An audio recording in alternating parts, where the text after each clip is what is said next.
अभी तो इस बाज की असली उड़ान बाकी है, अभी तो इस परिंदे का इम्तहान बाकी है, अभी तो मैंने लांघा है समुद्रों को, अभी तो सारा आसमान बाकी है। मित्रों, अयोध्या दर्पण में आपका स्वागत है। 2023 का परिणाम आ चुका है इंटरमीडिएट का। इस समय मैं हूँ BR public inter college Sohawal. यहाँ मुख्यालय अयोध्या से लगभग 20 किलोमीटर दूर पर। सगुन सिंह बच्ची यहाँ की टॉप किया है इसने, उत्तर प्रदेश में इसने टॉप 5 में अपना विज्ञान वर्ग में स्थान पाई है और 483 नंबर इसके आए हैं 500 में, 96.6%। इसके बाद बचता क्या है?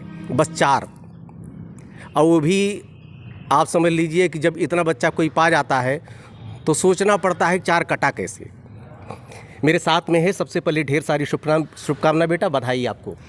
Thank you sir. कैसा लग रहा है आपको? बहुत अच्छा लग रहा है। ये बताइए कैसा रिएक्शन था फैमिली का और लोगों का जब आपका रिजल्ट आपने सुना, कैसा रिएक्शन था? सब लोग बधाइयाँ दे रहे थे और आगे अच्छे से पढ़ने के लिए शुभकामना दे रहे थे। जी जी जी। आपको क्या इस परिणाम की उम्मीद थी? नहीं, इतना अच्छा रिजल्ट आ जाएगा? इतना अच्छा रिजल्ट आने की उम्मीद नहीं थी। जी जी। सफलता का श्रेय किसको देना चाहेंगी आप? मम्मी को। केवल मम्मी को? मम्मी पापा दोनों को। बेटा, एक गुरु ऐसा होता है, जो परिवार ऐसा होता है जहाँ से आप पढ़ी लिखी हो, निस्वार्थ भाव से केवल वही खुश होता है। हाँ। माँ बाप तो खुश होते हैं स्वार्थ से, आपके मित्र और जितने आपके रिश्तेदार खुश होते हैं स्वार्थ से। गुरुजनों का नाम अगर आपने नहीं लिया तो सब कुछ नहीं लिया। उनका नाम बताइए आप। मेरे टीचर का इसमें तो योगदान है ही, पहले से ही है उनका। जी जी। कौन टीचर?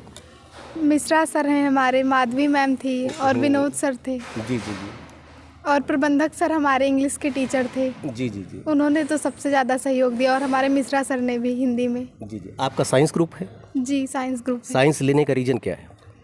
मेरा रीजन तो है IAS बनने का। वैसे IAS बनने का, तो इसके बाद ग्रेजुएशन में क्या करेंगी आप? BSc करना चाहती। BSc करेंगी जी। तो आपको अभी से ही GS पे फोकस करना पड़ेगा अगर आपको सिविल में जाना है।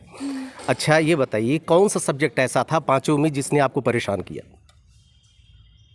कोई एक सब्जेक्ट ऐसा रहा होगा जिसको पढ़ने में आपको दिक्कत हो रही होगी। फिजिक्स था। फिजिक्स थी। उसकी तैयारी कैसे की आपने? कर लिए थे अपने आप से, सेल्फ डिपेंड। नहीं, जो बच्चे तैयारी कर रहे हैं, अभी इंटर की तैयारी कर रहे हैं, उनको थोड़ा टिप्स दीजिए ना। खुद उनको से कैसे वो तैयारी करें? टीचर से भी एक्स्ट्रा टाइम लेके उनसे पूछ के पढ़े थे और खुद भी मेहनत किए थे घर पे। एक ट्यूशन का एक ट्रेंड चल रहा है इस समय। जी। कोचिंग का ट्रेंड चल रहा है। ये माना जाता है कि बच्चा कोचिंग नहीं करेगा, तो आपने कोचिंग कोई की कि नहीं की? हाँ, किए थे। कोचिंग किए थे आप? जी। अच्छा, सोशल मीडिया भाई समय चल रहा है, यूट्यूब चल रहे हैं, उससे कोई बेनिफिट मिला आपको? नहीं, उससे तो मैंने कोई बेनिफिट नहीं लिया है। अच्छा अच्छा अच्छा। आप ये बताइए कि आप आगे IAS बनना चाहती हैं, तो अभी से आपने सब्जेक्ट पे फोकस कर लिया होगा। तो आप ये बताइए, BSc करेंगी आप, तो BSc करेंगे तो GS पोर्शन जो आपका वो तो नहीं कवर होगा, तो उसके लिए तो आपको ऐसा सब्जेक्ट लेना चाहिए कि BSc की आप जिससे आपको IAS में कोऑपरेट करे। जी। ठीक ठीक। अच्छा, आपका और इंटरेस्ट क्या है इसके अलावा? इसके अलावा मेरा आर्ट में बहुत इंटरेस्ट। आर्ट में आपका रुचि है। जी। एक मैसेज कन्वे कर दीजिए बच्चों को जो इंटर की तैयारी कर रहे हैं, एक अपनी तरफ संदेश दे दीजिए उनको। क्या कहना चाहेंगे उनके बारे में? उन लोग का भी रिजल्ट मेरी तरह अच्छा है। अच्छा, ठीक बेटा। देखिए, बच्ची अभी हेजिटेशन है इसके अंदर में, और भी गांव से अभी ये खुलेगी आगे। अभी संस्था से निकलने के बाद अब के बारे भी हेजिटेशन इसका दूर होगा। पहला इंटरव्यू किसी का होता है, कैमरे के सामने आता है तो हेजिटेशन होता है। इनकी माँ है, आज के समय में बच्चों से ज़्यादा उसके माँ बाप की परीक्षा भी होती है। आपका क्या रोल रहा इसकी लाइफ में? बच्चे के लिए क्या आपने क्या किया आपने? नहीं, हम ठीक पकड़े।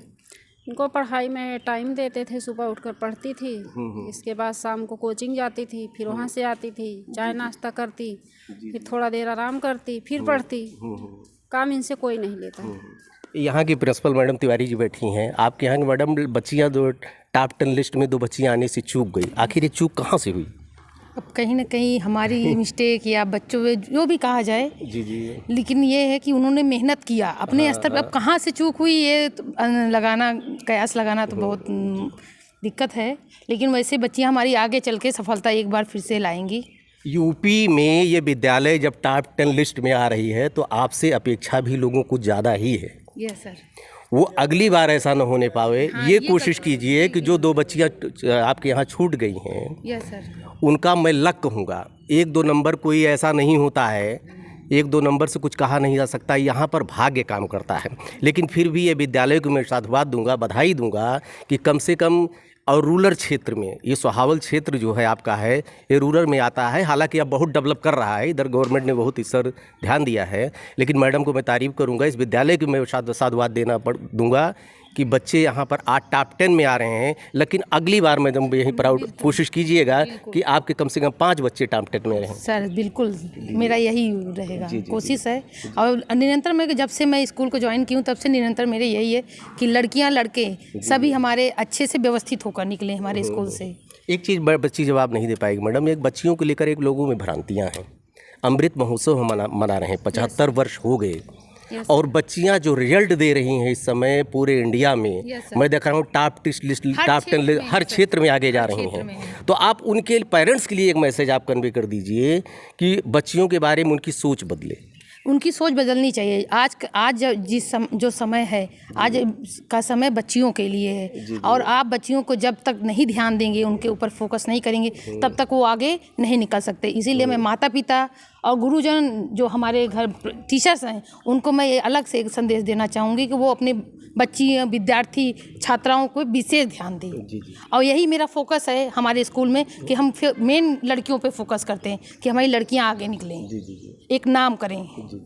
आज के समय में बच्ची जब पैदा होती है तो उसके एजुकेशन की कम, शादी की चिंता ज़्यादा हो जाती है, और उनको ज़्यादा हो जाती है रिश्तेदारों को, पड़ोसियों को, जिससे कोई लेना देना नहीं होता है।